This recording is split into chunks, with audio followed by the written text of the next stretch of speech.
Okay, so that's being proactive rather than waiting for people to become so poor or so angry that they now use force or violence. You now start fighting violence. Yeah, but that's actually the social responsibility thing which generally government will do on a broad base, and that may not include the spending of this 922 billion naira. What really do we need?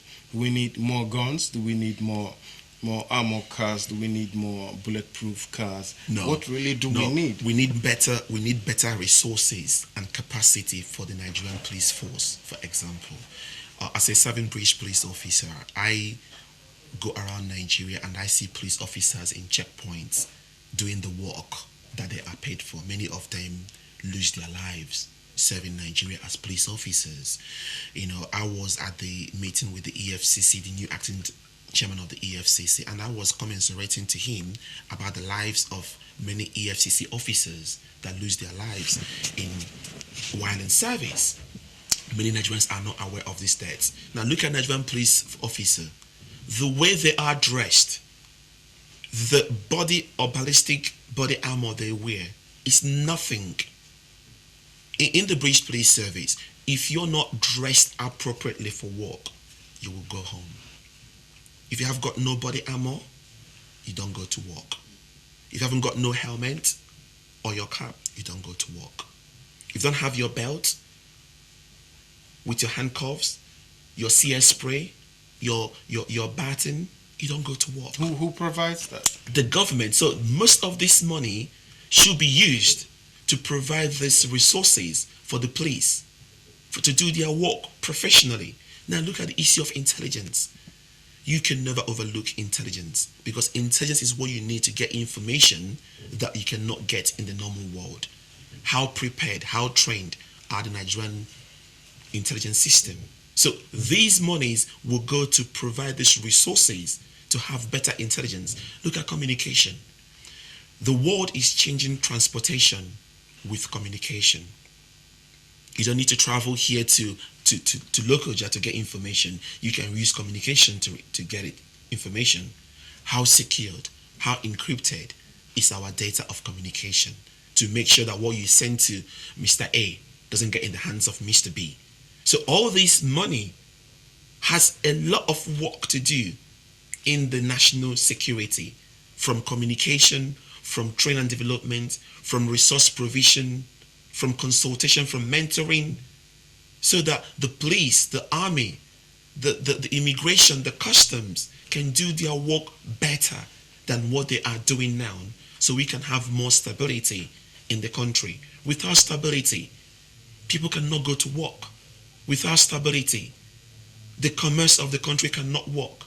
And national security helps to provide that national stability, that provides that national economic stability, better education, better health, and it goes on and on. So those money should be used for those provisions and more. Yeah, we will be paying. We'll be doing this awareness thing. We'll be doing that, you just strike me when you talked about the proper dressing of a policeman. So at one point, some people have said maybe we should change the black. But the other day, I saw you wearing black, and it was really looking good. What is there for the Nigerian police to learn from the British police? Let's be very careful here. As a serving metropolitan police officer, the Met, for me, is one of the best police services in the world. Some people could have different opinions, but for me, it's one of the best. And I could even say it's the best. Why would I say that? First of all, look at the name. The Metropolitan Police Service. It's a service, it's not a force. Because they employ the best. Whatever you do, you're the best in it, they'll bring you in so you can use that to serve. Okay? It's not a force. And why I say it's the best... Is the pay also in that order?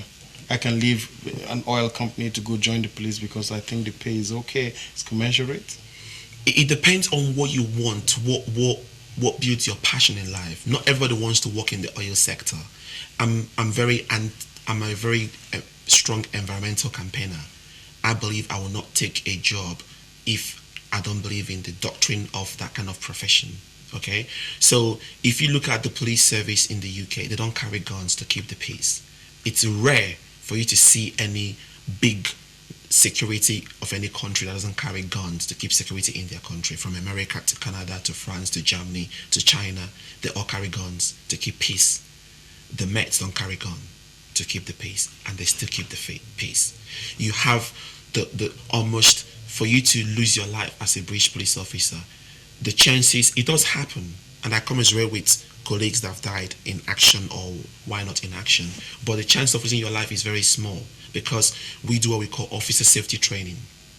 This is what you do every 6 months to make sure that you know how to access risk dynamics when it happens.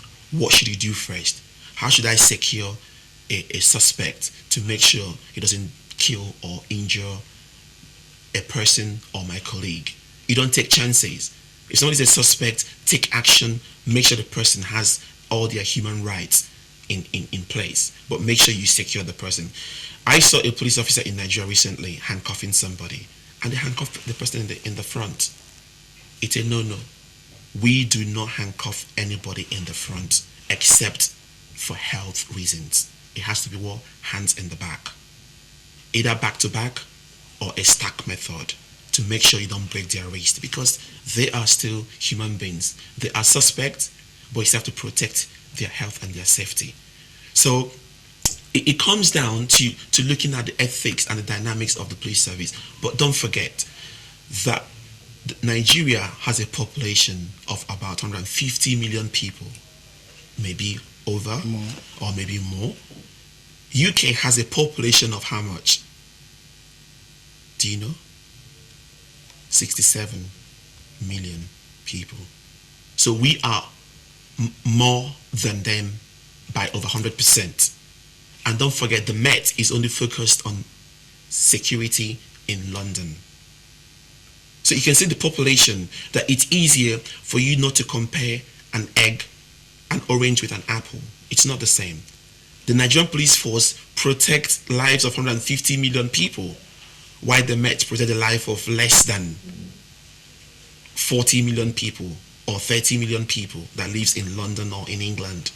Actually in London, because they've got Kent police and they've got other police, but it's more like the Met focus on London.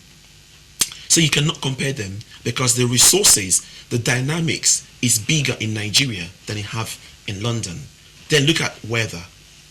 In Nigeria, you can wear your short sleeve and go to work all day, all year long. In over there, it's not the same. You've got different gear for different weather. So during summer, during winter, you have to dress